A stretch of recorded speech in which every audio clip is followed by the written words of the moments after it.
Kamusta po kayong lahat? Pasensya na at ngayon lamang ako nakapagpadala ng sulat. Medyo abala talaga ako mga kagiliw. May nauumpisan naman ako pero napuputol ito. Kaya isinasantabi ko muna tapos kapag may pagkakataon, dinudugtungan ko na. So magbabalik tanaw lamang tayo. Nagkatuluyan kami ni Irma. Doon na ito tumira sa lugar namin. Magkapit-bahay lamang kami ni Kuya Ed. Habang si Gerardo naman ay pinatayuan na din ito ng bahay ng tiyo. Doon malapit sa may tanggapan. Nagmistulan na kami noong isang nayon. Marami na kami. Dinadayo na nga kami noon ng mga politiko. Gawa ng malaking tulong umano ang mga boto namin. Wala naman kaming paki dyan. May sariling mundo kami pero pinapaunlakan namin bilang respeto. Sabay kaming nagpakasal noon ni Gerardo. Pero sa mga puntong ito, sa simbahan na. Kung alam nyo lang talagang nangyari, nako, matatawa kayo nang wala sa oras. Lahat ng kamag-anak ni Irma nasa loob ng simbahan, maging ang mga kamag-anak ni Desanon. Tapos sa side ni Gerardo, yung mga pinsan niyang taga Cebu. Sa side ko naman sila Tia Soledad, habang ang mga kasangga ko mga gabunan. Sputing, maganda yung bihis, pang-ingrande at talagang pangrampahan ng forma. Pero naroroon sila sa bakod ng kumbento sa may likod. Nakikinig lang sa misa. Tingin ko nga parang naiiyak na mga ito doon lalo na kapag nababanggit na mga salita ng Panginoon. Magkakahilera sila. Si Kuya Ed, Mang Omar, ang magkakapatid na negrito. Habang si Tio ay nasa loob ng sasakyan. Pasimple pang nag-iinuman ng mga ito doon sa likod para pagkamalan talagang karaniwang tao lang. Naawa nga ako nun kay Joshua kasi nga dinalaban naman ni Tia Soledad sa loob ng simbahan. Nag-iiyak at talagang sinabing ayaw niya daw ang loob. Ang dami nang nakakatakot nun tapos kamot ng kamot sa puwet niya. Doon ito sa parang may buntot na tumubo nun. Gagad naman itong dinala palabas ng anak ni Tia Soledad. Wika pa, para umanong hindi alam ng tiya na tiyanak yon. Pero sa kabila ng lahat, nung matapos na ang kasal talagang malaki ang diwang sa amin nun. Lahat ng mga kapitbahay sa malapit, pinadalo. Yung iba, may bitbit pang mga payong na parabang uulan, samantalang maganda ang panahon. Ang lilim sa amin kasi nga maraming mang ganon. Yun pala, doon isinisilid ang mga nadidekwat na ulam. Pero hinahayaan naman namin yun. Yung 3 litsyon na malapit sa tanggapan. Isang salpukan lang na parang dinaanan ng epidemya. Saglit lang, wasak na at halos wala nang natira. Ito din kasing si Kuya Ed. Inimbita yung mga taga-Tiangge. Mga barkada niya doon at tambay at tagahuli ng pusa. Idagdag mo pa yung mga kaibigan namin sa Bolante o pagbobolantero. Pero nakakatuwa. Gawa ng nakikita ko sa mga gabunan doon na parang ang saya nila. Pakiramdam ko naramdaman nila ang pagiging tao sa mga ganong okasyon. Naroroon pa nga ang isang damakmak na tamaho. Nakidalo na rin. Ito yung mga nakatira doon sa bukid. At ang isa pa nga dito na dambuhalang babaeng tamaho. Naging bantay ko. Hindi naman nakikita ng iba ito. Hindi nakikita nila Tio at mga kasama. Ako lang ang nakakakita dahil nga diba, kami lang ang merong ugnayan. Mabuti na lang at hindi nakaisip itong si Kuya Ed ng yanggaw. Ikalawang uri pa naman ng gabunan at pwede ito makalika ng yanggaw nun. Kung nagkataon, isang nayo na magiging aswang sa amin nun. One happy community kumbaga. Pero syempre biro lang yon. Hindi yun gagawin ng mga aswang sa amin. Alam niyo namang mababait naman talaga mga ganito. May pagkapilyo nga lang. Kinagabihan pa nga noon, may disco. Diskong lasingan talaga hanggang sa kakonti na lamang ang natirang lakas para pag-uwi nun. Yung magkakapatid na negrito, titigas ng sikmura. Hindi ko man lang nakitang nalasing at nalubag ang dila kapag nagsasalita. Si Tio naman wala na. Malakas nang magsitsit ng mga chicks.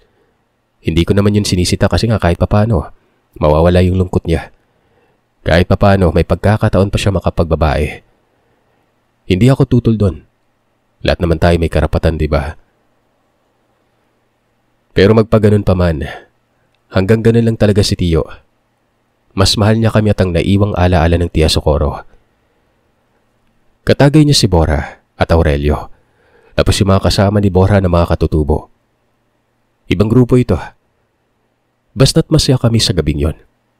Ako'y nakakainom kung saan-saan kapag napapadaan ako sa isang kumpol, isang tagay. Marami yon at kailangan ko ding paunlakan ng respeto. Kaya ayun, isang ikot sa gitna ng pagdidiwang. Pagbalik ko, langog na sa alak. Pagkatapos ng kasal, buhay may asawa na. Napakatino ko na noon. Pero alam nyo, kahit nasa ganong estado na ako, hindi ko pa rin masuko ang karunungan ko. Naiisip ko na kapag nagkaroon na siguro ako ng anak noon, doon ay talagang haharap na ako sa altar ng Panginoon at mangungumpisal sa biyasang pare at exorcist na taga-Bohol. Pero habang nasa kasagsagan pa ng kaligayahan, hindi ko muna ito isusuka. Malay nyo, may subok pa pala. Hindi ko mawari kung bakit itong si Kuya Ednon at si Gerardo. Sobrang lapit sa isa't isa. Yung tipong magkakasundo talaga silang dalawa. Minsan nga naiinggit ako gawa ng namimiss ko yung banding namin ng kuya na halos magkakapatayan na. Hindi na kasi ako masyadong pinapansin. Doon lamang siya tumatambay sa bahay ni Gerardo. Si Teresa doon sa itaas ng bahay. Maganda kasing tambayan yon. Nagiinuman sila. May kasiyahan. Ako'y gusto ko din naman yon kaso itong si Erma. May ugali pala, Sir Seth. May ugali na strikto. Hindi naman ganon kalala pero syempre ginagalang ko yon. Kasi para din naman sa kabutihan yon. Pero napapansin ko na katagalan na para bang ayaw ako nitong paalisin sa bahay. Yung tipong gusto niya na nasa tabi niya lang ako palagi. Kapag wala ako, nagtatampo. Yung hindi kakikibuan ng mga ilang oras. Tapos konting lambing ko napapahupa ako naman yon. Isang araw, dumulog sa akin si Gerardo. Masama daw ang katawan ni Dessa. Ilang araw na daw siyang napupuyat gawa ng nagrereklamo ito tuwing gabi. Masakit umano ang gilid at balakang nun. Sabi ko pa nga baka sinobrahan niya ng pag-aano Pinitik tuloy ni Gerardo yung tenga ko. Ang sama ko daw mag-isip nun. Tingnan ko na lamang umano kasi nga sinusubukan niyang gamutin pero hindi umuubra. Sa natatandaan ko nun, malapit ang araw ng mga patay at kaluluwa. Saktong kargado ang katawan ko. Ito kasing paparating na araw ng mga patay. Nagkakarga din ng may karunungang itim dito. May mga namatay kasi na hindi lang napuna na isang sugo pala. May mga taong ganyan. Walang kaalam-alam na may katangian silang biyaya. May ilan naman na natuklasan ng angking abilidad. Kagaya na lamang ng mga bertudes, dibino at iba pa. May bertudes din sa kadiliman. Ito ang tinatawag namin. Nakakatulong ito sa pagpapalakas ng poder. At higit sa lahat, sa mga talandrong humihina ng bisa nun. Konting kaalaman na ang talandro po ay kung paano nyo sangbitin ang isang orasyon. Hindi ito palipad hangin o yung pamaba. Basta, kung paano mo sangbitin ang orasyon. Talandro na ang tawag doon. Hindi sa lahat ng pagkakataon malakas ang isang talandro. May mga pagkakataong humihina ito depende sa karga sa katawan. Isa pa, hindi porket alam mo ang isang talandro ay gagana na kaagad ito. Nagkakamali ka dyan. Lalo na kapag ang orasyon na ginamit sa palipad hangin. Posible pang ikaw ang tamaan ng sarili mong talandro kapag nagmamarunong ka. Ang masaklap, kapag kinapitan ng malediksyon. Para maihanay itong maigi, dapat ay may basbas at napapanatili mo ang pakaing dasal sa tamang panahon at oras. Isa sa mga araw na talagang maisasalansan mo na maigi ang karga ay ang paparating na araw ng mga patay at araw ng mga kaluluwa. Kumbaga, pagpapatibay ito ng karga. Iba kasi ang mahal na araw. Pagpapalit kasi ito ng karga. Paglilinis ng katawan mula sa lumang mga karga at papalitan ng bago. Kailangan niyong maintindihan ito maigi. Kung may mga hindi pa nakakaalam dito na nag-aaral ng karunungan, dapat niyo itong tandaan. Pero, huwag niyong gamitin ito sa masama. Proteksyon lang ang isipin. Huwag sa panglalamang ng kapwa. Sabali ay na nga. Nagpaalam ako kay Erma na aalis ako. Gabi pa naman yon at mabuti na lang pumayag. Sabagay, kasama naman si Gerardo at si Kuya Ed nun. Tapos nakasilay sa malayo si Tio na para na rin mapapayag itong eredera ng kaharian namin. Ilang mga hakbang lang naman ay bubungad kagad ang bahay ni Gerardo. Itong bahay niya, ang pinakamagandang tirahan sa lupain namin. Oot si Tio ang gumastos, pero ang namili ng disenyo, si Gerardo. Naungusan pa ako na ako sanang mas lihitimo pero hindi ko na iniisip yon. Ang importante ay magkakasama kaming lahat. 2 palapag ang bahay niya. Malawak ang sala sa ibaba. Kumbaga, ang buong baba ay sala, kusina, tapos banyo. Nasa itaas ang silid. 2 silid ito na nakabungad naman sa isang magandang terasa. May telescope pa itong si Gerardo sa itaas na yun bang pangsilip ng bituin. Ganoon ang makikita sa terasa sa itaas nun. At syempre, may duyan doon na gawa sa bakal. Ang sarap ng buhay nitong kapatid kong ito. Ang sarap din kutusan. Nakita ko si Desa doon sa terasa sa itaas nun. Malalim ang kanyang mga mata. Nagtanong naman ako kay Gerardo kung kailan lamang ba ito. 2 linggo na umano. Hindi siya lumapit sa akin gawa ng marunong naman siya manggamot pero hindi daw talaga umuubra. Naroroon si Tio nun, Kuya Ed, Ate Rosa, nabitbit si Joshua, at si Gerardo. Ang sabi ng Tio, ipasuri na lamang sa doktor at baka karaniwang sakit na ito sa katawan. Tumango ako noon at sinabi kong posible yun pero kailangan ko munang masuri. Ang ginawa ko, yung simpleng pagpulso sabay pisil sa balikat. Pansin kong normal lang naman ang kaugatan niya. Pero sumisimangot ang mukha niya noon. Teka, kumuha ka ng tubig Kuya Ed. Ilagay mo sa batya at dali mo dito sa itaas. May susubukin akong proseso. Aba, ako pa talaga yung una mong nakita ano. Siguraduhin mo lang na hindi kami mapapahamak dyan sa gagawin mo Kilala pa naman kita. Patry-try ka tapos delikado pala yan. Maayos na ba yung gripo mo, Gerardo? O diba? Reklamador talaga itong Kuya Ed. Kumuha naman kaagad ng batya pero puno ito ng tubig. Tapos may dala pang sabon. Sabi ko pa nga ang dami namang laman nun. Ano to? Ipapaligo. Konti lang dapat. Hindi mo naman sinabi. Nagdala na din ako ng sabon at baka mautusan mo ako Magpabalik-balik lang ako. Kaya ayan, package na yan O ito, may shampoo pa. Doon ko pa yan kinuha sa bahay. Sira pa rin yung gripo nila dito Magtawag ka kasi ng tubero Gerardo. Huwag si Pandak. Wala namang ibang alamin kung hindi ang makikipagpatayan Hindi na lang ako nagsalita nun. Pinawasan ko na lamang at pinatayo ko sa loob ng batya si Desa. Napatanong pa si Gerardo sa kung anong ginagawa ko. Ang sabi ko naman, manood na lang siya. Itong pamamarang ito bago ko palang natutunan. Mula ito kay Aurelio. Pagtatawa sa tubig. Salamin sa tubig. Isa ito sa pinakamabisang pamamaraan sa pagtukoy sa isang sakit na may kinalaman ang mga kakatuwang bagay at kababalagan. Matutukoy nga din dito ang sakit ng karaniwan. Yung tipong nakaumang na ang kamatayan. Ayun bang mamamatay na? Ganito kasi yan. Lalabas ang refleksyon sa tubig. Kapag hindi tao ang lumabas, ibig sabihin ay nabati, nausog, naingkanto at iba pa. Kapag walang anino o walang refleksyon, mamamatay na ang tao at hindi na yun mapipigilan pa.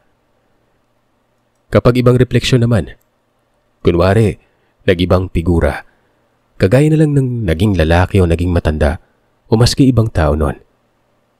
Basta tao, pero hindi ito yung nakatayo sa batya. Kinukulam yan o tinamaan ng malakas na maldisyon o malediksyon. Tandaan nyo, ang mangkukulam at mangbabarang, iisa lang. Kapareha lamang ng karunungan ng kulam at barang. Sa prosesong ito, kinakailangan ng talandro. Ito lang ang mga bagay na hindi ko pwedeng sabihin. Matapos makapasok ni Desa sa gitna, nilagyan ko ng langis na galing kay Aurelio ang tubig nun. Himag ang langis na ito. Hindi yung karaniwan lang na nabibili at may kung ano-anong nilalagay sa bote. Mutiang langis ito. Hindi yung nabibili sa talipapa at gawa lang pala sa langis ng motor na nilagyan ng pabango. Alam ko yung mga ganong kalokohan eh. Peking mga langis. Nang malagyan ko na ng langis, isinuot ko syempre ang 3 bao. E di pulasan kaagad ang mga gabunan sa paligid ko nun. Pabigla-bigla yun. Naawan na lang ako kay Joshua kasi nga tinawag akong demonyo tapos umiiyak. Naroroon na sila sa loob nun. Nakasilip lamang sa amin sa may terasa. Ang naiwan, si Gerardo, na siya namang parang mapapahagalpak ng tawa. Hayop ka, Roberto. Magsabi ka naman kung anong mga hinihanda mo ah. Sabi ko na nga ba para akong nabuhusan ng mainit na tubig eh. Hindi mo na naisip na narito din yung anak kong kagutong ka. Ayos lang ba si Joshua Orsa? Sabi ni Kuya Ed nun. Walang hiya ka talagang bata ka. May asawa ka na. Kalokohan pa rin yung lamang naisip mo. Hindi na ako nagsalita nun. Baka magatungan pa at madagaw ka na ako ng tiyo. Pagkatapos noon ay nag-usal ako ng mga ilang kombinasyon. At habang nangyayari yon, nakapikit lamang ang mga mata ko. Unang pagdilat ko, makikita kaagad ang resulta. Pero kailangan kong makilatis ng mabilisan gawa ng mawawala kaagad ang refleksyon na inaasahan ko na yon. Sabi ko pa kay Gerardo, titigan niyang maigi ang tubig at baka malingat ako. Nagtanong pa ito kung bakit at ang sabi ko, titigan niya lang ang anino ng asawa niya. Pagkatapos kong makasangbit ng paulit-ulit na talandro, dun ko na ibinuka ang mga mata ko. Ganoon na lamang ang pagkagulat ko. Ang anino ni Desa, lalaki. Ultimong si Gerardo nga noon ay nagulat din. Kumipat-kipat pa ito at sinabing parang guni-guni. Mabilis din kasing naglaho. Sabi ko naman sa kanya, hindi guni-guni yun. Napapailalim sa inkantasyon yung asawa mo, Gerardo. Ang lupit. Ang galing magtago ng nangkulam sa kanya. Malakas siya. Parang singlakas natin. Parang kilala ko pero hindi ako sigurado, Roberto. Parang anak ng kapatid ng lolo ko. Parang si Delonte. Teka, mukhang may galit pa rin ah. Sigurado ka ba dyan, Gerardo? Bingi ka ba? Sabi ko hindi ako sigurado. Baka iba lang sa pagkakakilala ko. Sige, malalaman natin yan. Ano kayang kulam yung pinatama dito? Kailangan ko itong malaman. Matapos noon, umuwi ako ng bahay. Sinuri ko ang aklat ng karunungan. Ito yung maliit na aklat na naglalaman ng iba't ibang proseso at mga kaukulang tama sa isang biktima. Mga sintomas at iba pang detalye para malaman kung umuubra ba. Buong magdamag yon. Pero nakatikim talaga ako noon kay Kuya Ed. Sobrang kalmado ko daw na parang walang ginawang kasalanan. Nilagnat kasi si Joshua. Yung tipong lagnat dahil sa pagkatakot. Nadilaan o nalawayan ko naman ang noo at nawala din yun kaagad. Yung nararamdaman ni Dessa, madaling araw ko nang nalaman kung anong dahilan. Ayon sa sintomas, masakit ang balakang, tagiliran at parang may biglang kikirot sa bahagi ng katawan. Ito yung kulam na karaniwang pamamaraan. Yung tarayom at pakunon. Nagamit ang isang manika o hindi naman kaya mga ugat ng balete na ginawang taong laruan. Pero mantakin nyo, kahit ito ang karaniwang maririnig natin sa mga kulam-kulam na kwento, nabibilang yon sa isa sa pinakamalupit na kulam. Isa sa pinakadelikado at talagang patay kapag hindi nagawa ng paraan kaagad. Ganito yan, may pantok na ang laruan. Pako at karayom na lamang na may karga ang gagamitin para pangparusa. Mabuti na lang at hindi sa puso itinarak. Kumbaga, pinapahirapan muna si Dessa. Siguro'y nakakuha ng gamit itong mangkukulam na ito sa asawa ni Gerardo. O hindi naman kay larawan. At dahil kahit papano'y may clue na kami noon, pinapuntahan ko kay Gerardo ang nasabi niyang si Delonte. Kinabukasan din kaagad. Nangyari yon. Wala akong tulog pero alam niyo naman na hindi ako basta-basta napapagod, diba? Doon sa silid nila Gerardo ay pinagpahinga muna si Dessa. Nasa higaan yon, pero pinausog ko sa gitna banda. Ang palibot ng higaan ay nilagyan ko ng lupa, abo, asin at apog. Depensa yon pansamantala para hindi makapasok ang kulam o hindi ito tatama ng diretso kay Dessa. Maliban na lang kapag may pambasag ang kalaban. Yun bang tipong may alaga itong isang elemento na siyang pwedeng padalawin para ihatid ang kulam. O hindi naman kaya may karunungan din ang kalaban na kagaya ng sakin. Kasi ang gagawin niya sa kanyang panig, maglalagay din yun ng lupa, asin, apog at tabo sa kung saan ito ginagawa ang ritual noon. Bali na sa gitna ang simbolo ng pentagram at mga kagamitan sa kulam, maging ang salarin. Mawawala ng bisa ang isinasagawa kong pangontra kapag ganon. Nakita ko naman kaagad ang pagaliwalas na mukha ni Dessa noon. Nakakatulog nga ito ng mahimbing. Indikasyon na wala na itong iniinda sa katawan. Pero hindi naman pwedeng nasa loob lamang siya lagi, diba? Ano to? Bilanggo? Kapag nakumpirma na si Delonte ang may gawa, gagantihan ko talaga ng barang. Yung mga alaga ko pa namang alupihan, sobrang dami na. Dumoble ang dami nito at nakalagay na yun sa malaking sisidlan na may nakalamukos o kumus-kumus na mga dahon ng saging. Kasama pa doon ang sandamakmak na alakdan. Nagmumukha talagang amaranhig na may maraming piksa kapag yun ang ginamit ko. Bumalik si Gerardo. Dala ang balitang wala umano doon sa isang hasyenda si Delonte. Ayon sa tiya niyang si Isidra, matagal na daw yung hindi umuwi. Hindi din sigurado itong si Isidra kung marunong yun mangkulam. Nahihirapan talaga ako nun. Ito ang kahinaan ng isang biyasa. Kapag ang kalaban ay sobrang talino, kapag hindi mo alam kung sino, ay hindi ka din makakakuha ng gamit mula sa kanya. Para ito naman ay gamitin sa pantok at ganti ng parusa. Pwede namang pangalan pero mas maganda talaga yung gamit gawa ng diretso ito sa salarin. Kapag pangalan, malay nyo maraming Delonte. Kahit nasa tawid pa ng dagat.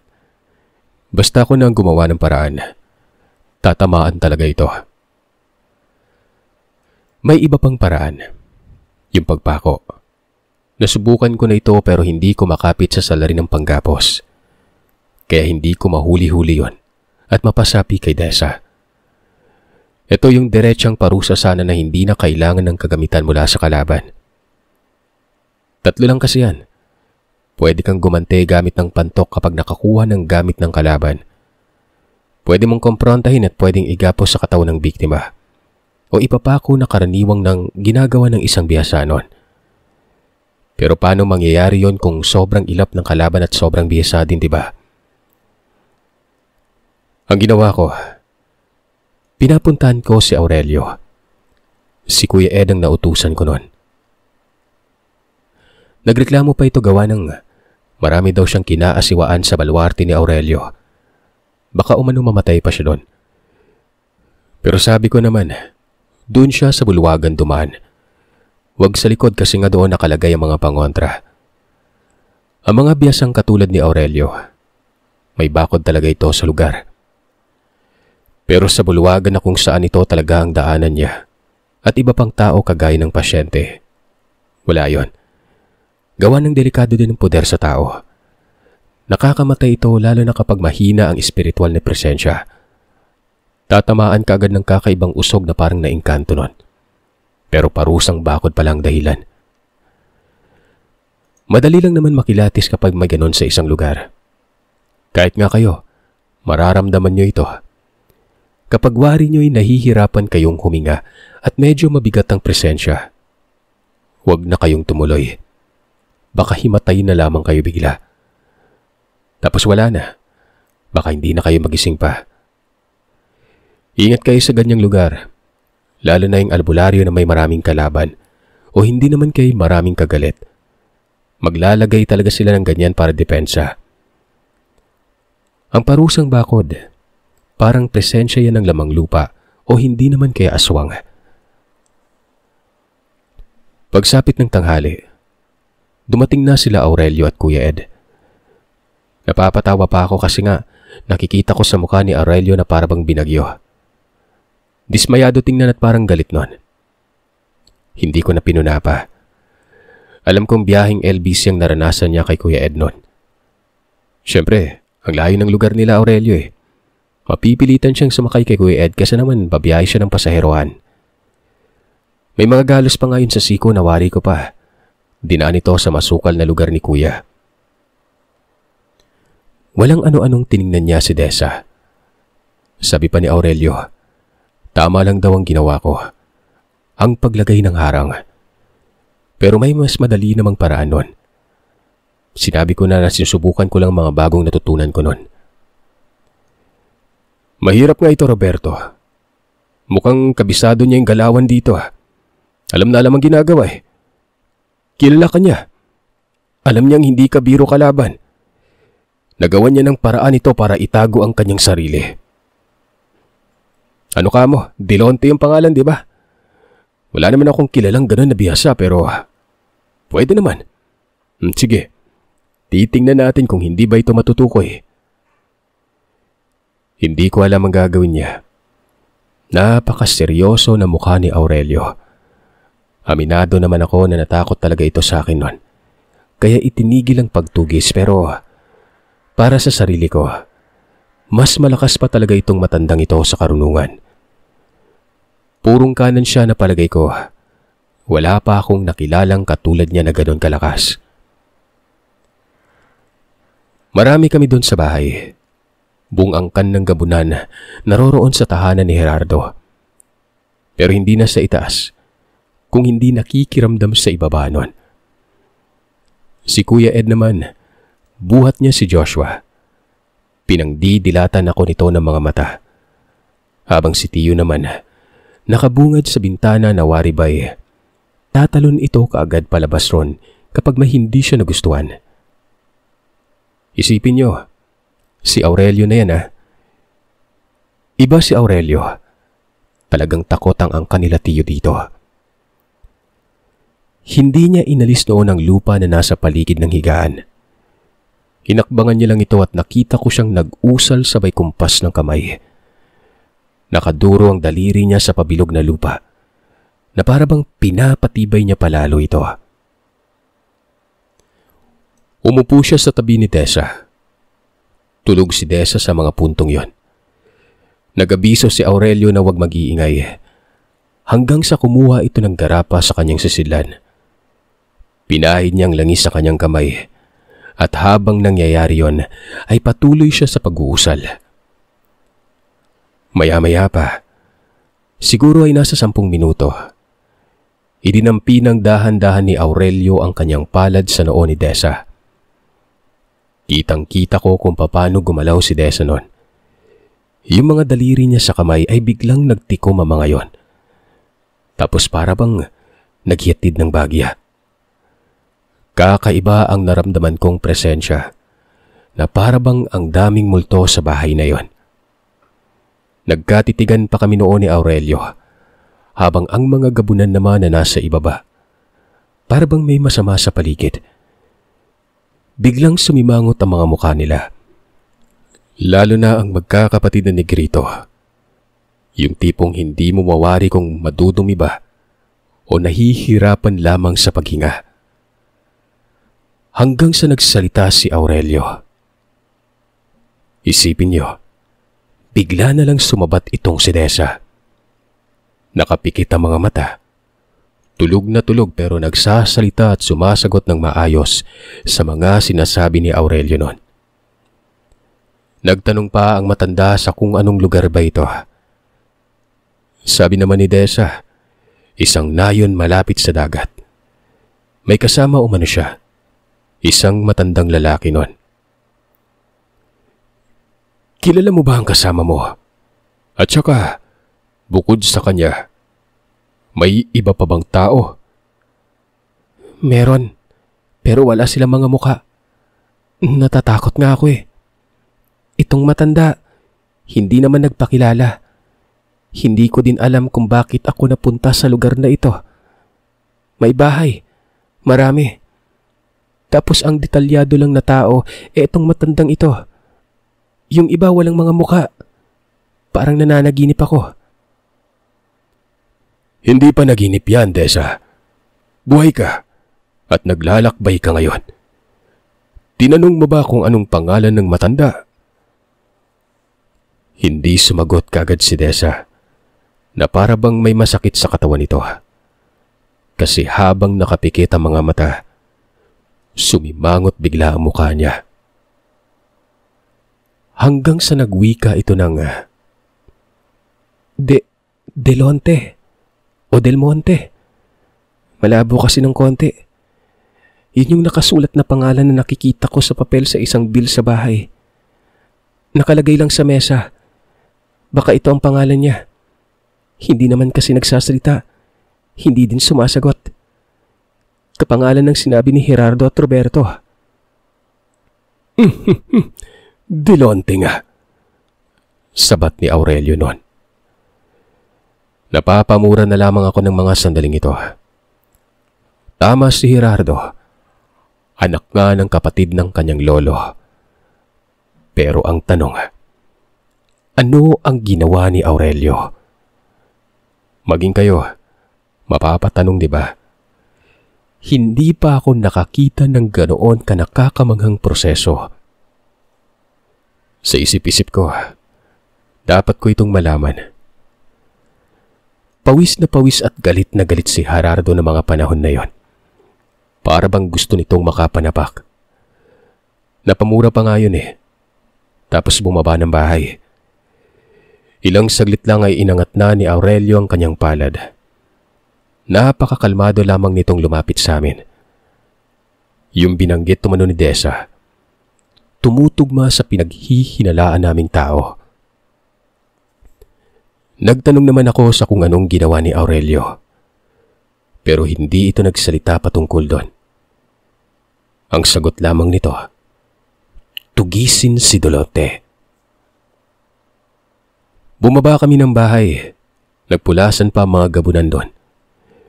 Itong si Gerardo, nasa may gilid na kaupo at sobrang seryoso na mukha niya. Nag-iisip ng malalim. Hanggang sa nagsalita ito, at ang sabi ay may lupain daw ang kanilang angkan at ang nangangalaga sa lugar na ito ay si Delonte. Sa General Santos at malapit umano sa dagat yon. Tama ba, Aurelio? Nasa dalampasigan banda. Magaling ka pala sa ganung proseso. Tama, Gerardo. Buti alam mo ang ginawa ko. Ako nun nga. Wala akong idea sa kung ano ba talaga yon. Nagtaka ako kay Gerardo kasi nga mas bihasa pa naman ako dito, pero bakit alam niya ang proseso ni Aurelio? Nainggit tuloy ako sa kanya. Nabaling na ang atensyon ko sa prosesong yun na mangmang pa ako. Silang dalawa lang ang nag-usap nun. Lumayo pa ito sa akin na parang hindi ako ang nagbahagi ng kwento. Na parang hindi ako yung bida dito. Wala eh. Ganun talaga. Baka niisip nitong si Aurelio na palpak ako, pero ginawa ko naman lahat nun. Nagmukha tuloy akong mahinang nilalang. Siyempre, kunwari para lang akong wala, pero itong si Kuya Ed, tila napansin pa ata ang kakaibang reaksyon ko nun. Lumapit ito at sinabing, "Laos ka na, Roberto. Hindi ka na importante. Kung ako sa'yo, susuko na ako. Wala ka din namang ginawang matino eh. Makinig ka sa payo ng tiyo mo. Magsimba ka na at manampalataya. Sa ganun eh, hindi naman mamiligro yung buhay namin dito." Eh kung ilagay ko kaya sa bahay niyo yung mga alaga ko, ha? Kuya Ed, gusto mo? Lakas ng pakiramdam mo, kuya. Ako lang binabantayan mo lagi. Ganun na ba ako delikado? O teka, yung salamin na lang. Ilalagay ko yung sarap ng bintana nyo. Itatapat ko mismo. Bakit hindi? Nasa loob naman ito yung bakod ko eh. Hindi mo ako mahahadlangan. Mabilis pa sa binatong pusa si Kuya Ed no na umalis na. Ito talagang si Kuya Ed. Kahit may sarili-sarili na kaming pamilya, katulad pa rin siya ng dati. Parang walang nagbago. Yun lang siguro mga pagkakataon na nagiging malapit sila ni Gerardo. Pero malapit naman sana kami talaga. Makaka-jamming naman nila ako. Yun nga lang, pantay sarado ako ng asawa ko eh. Ilang saglit nun, lumapit na sa akin si Aurelio. Ang sabi ay sasama daw ba ako nun? Baka makatulong ako. Ako pa yung sinabihang baka may tutulong nun. Nagmukha talaga akong walang silbi pero hindi na lang ako nagkomento. Tiniis ko na lang ang pagkabanas ko nun. Oo naman, bakit hindi? Saan ba tayo pupunta? Doon ba sa lugar ni Delonte? Ganun na nga. Doon nga tayo pupunta. Tingin mo, papahig kayo ang asawa mo? Tingnan mo, ang lupit makatitig. Mabilis akong lumingon noon kay Erma. Naroroon ito sa tabi ni Ate King. Nakapamewang pa. Nginitian ko yon tapos sinabi ko kay Aurelio na walang problema sa asawa ko. Sumusunod ito sa kung ano pang ipag-uutos ko noon. Kahit totoo, dragon ito sa lupain yon. Dagdag ko pa, kung kailan ba kami aalis. Mamayang hapon. Sakto. Dadating tayo doon malalim na ang gabi. Tama lang para walang bulilyaso. Magbiyahe na lang tayo. Hindi ko kinakayang sumasakay sa gabunan eh. Nasusuka ako. Kung saan-saan na lang dumadaan to eh. Mas maganda umanong may kasama kaming gabunan. Bali ang mangyayari, mauuna daw ang mga gabunan sa lugar para ihanda ang sistema para sa pagdating namin. Dali-dali naman akong lumapit sa tiyo. Pumayag naman sila sa aya ko. Ang sabi pa, kung may lakad akong maselan, sasama talaga siya. Pagtingin ko kay Kuya Ed nun, tumango ka agad ito kahit hindi ko pa naman sinasangbit. Maging si Panda kay itinaas ang kamay at nagpapahiwatig na sasama. So ayun na nga. Kompleto na. Kulang na lang ang makapagpaalam kay Erma. Nung nagpaalam na ako, nagtanong pa yon kung saan ba daw kami pupunta. Sabi ko, sa lugar ng kumukulam kay Desa. Isang gabi lang kami doon. Aba, hinurasan ako. Dapat daw bukas na umaga sa eksaktong 7:00. Makakauwi na ako noon. Nadalaw daw kasi ang lola at lolo ni Erma. Mabilis akong pumayag. Kahit papano'y hinabaan siya ng sinulid na nakatali sa akin. Kumbaga, hinabaan niya ang tali ng saranggola kaya makakalipad ako ng mas malayo. Dapit hapon, Bago kami umalis nagpulong muna kami nun. Doon lang sa harap ng koprahan, na kung saan naman dito kami laging nagpupulong. Kaming lahat ng mga lalaki naroroon. Ang mga babae nasa kani-kanilang bulwagan na katanaw sa amin nun. Para bang si Aurelio na ang namumuno ng mga panahon na ito. Nakakaramdam na ako ng pagkahilas sa kanya. Pero may punto naman na parang si Tio din. Ayon dito, kung ganun daw katalino ang kalaban, malamang may pinaghandaan daw ito sa paligid ng lugar. May mga aswang pa namang alaga ang sakop ni Gerardo na posibleng humarap din sa amin kapag napuntahan namin ang lugar na yon. Ayon naman kay Gerardo, tama si Aurelio. Itong pagkikita nga nila ng tiya niyang si Isidra, hindi nga siya nagtitiwala doon gawa ng habang sinasabing hindi pa daw umuwi si Delonte o hindi pa nagpapakita sa lugar. Kaduda-dudaw mano ang kanyang tiya nun. Para bang may kinalaman numano ito. Malaking katanungan numano kung bakit nangahamak. Samantalang matagal naman na siyang nakipagsundo sa mga ito. Ang problema, ang asawa pa daw niyang si Desa ang napagdadiskitahan. Bakit hindi na lamang siya, di ba? Sumabat ang Tio Raul. Ayon dito, hindi uubra mga aswang sa kabilang panig dahil nasubukan na nga namin ito at wala talagang binatbat na mga yon. Maski hindi pa kasama si Mang Omar, kakayanin daw nila ni Kuya Ed ang mga ito. Raul, naiintindihan kita dyan. Pero ang kaganapang yon ay matagal na. Kung napuksa nyo ng ganun kadali ba, malamang ay napaghandaan na kayo sa susunod. Kaya huwag ka rin magpakampante. Payo ni Aurelio.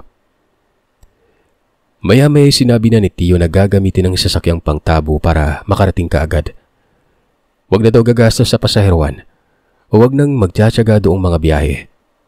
Dahil may mas mabilis naman na paraan para makarating at makaalis kaagad nun.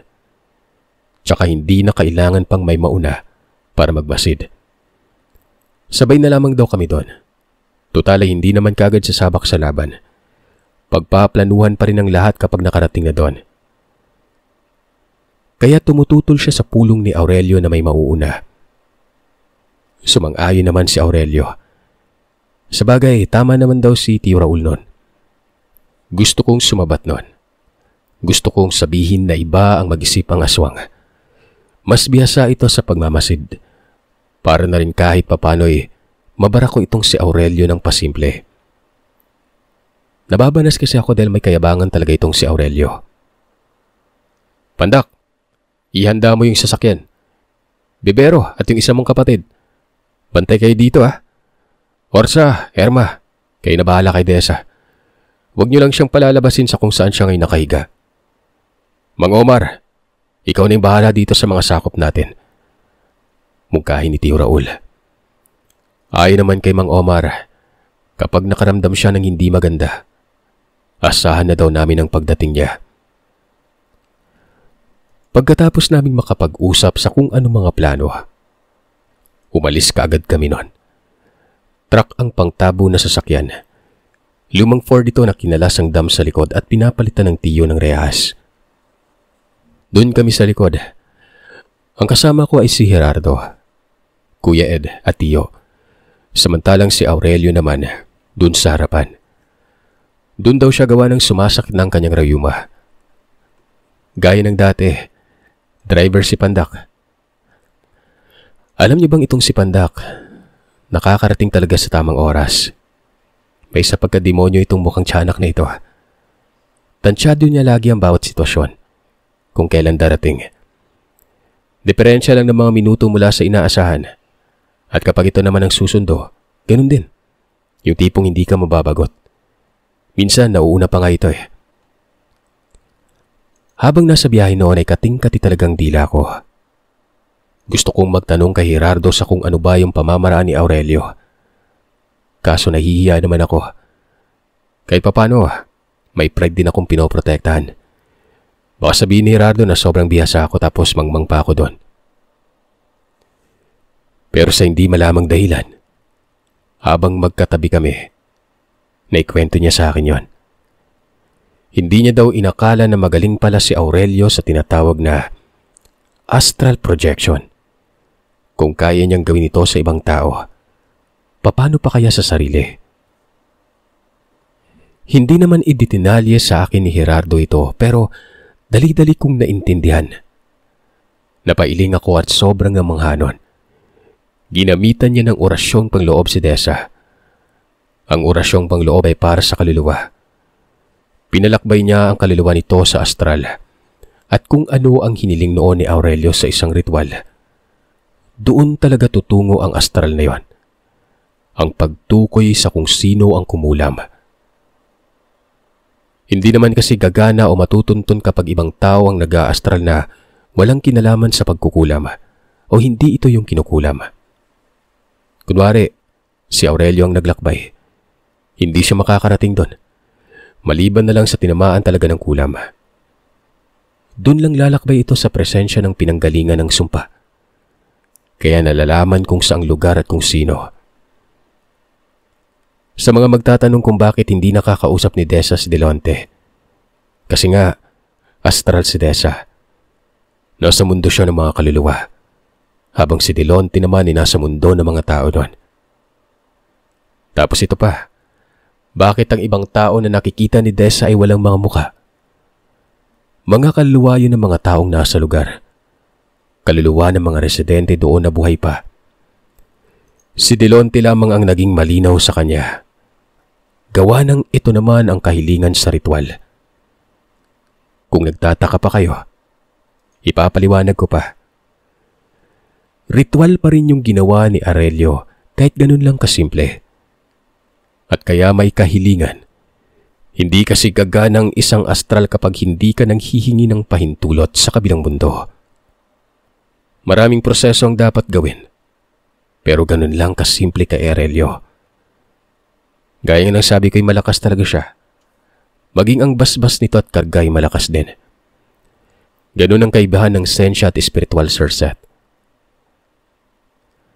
Sa may timog ng Jensa ng lugar, hindi ko na lang babanggitin dito ang detalye. Alam niyo na kung bakit. Pasado 9:00 kami nakarating. Bagamat malapit sa dagat ito, bihira ang kabayan. Hindi katulad ngayon na sang damakmak na ang nakatira. Unang bungad pa lamang namin noon. Ramdam ko na ang salarin. Tamang-tama at si Delonte nga. Dahil doon na malapit ito sa lugar ng lupain nila. Hindi lang presensya ng kulam ang nararamdaman ko. May iba pang masama doon sa lugar na para bang mga mangkukulam din ang mga ito. May aswang pa. Pamilyar sa akin ang presensya. At kung hindi ako nagkakamali, katulad nito ang presensya ng aswang doon sa isla ng Talikod.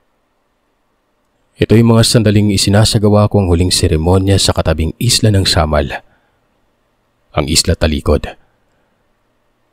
Wakwak ang nasa paligid, Sir Seth. Ang hindi ko alam ay kung ilan at kung kasama ba ito ng kalaban. Sinabi ni Kuya Ed na may mga wakwak nga. Ayon naman kay Tio, sana umano ay hindi ito kasama o kaaway. Mahirap umanong kalabanin ang mga wakwak.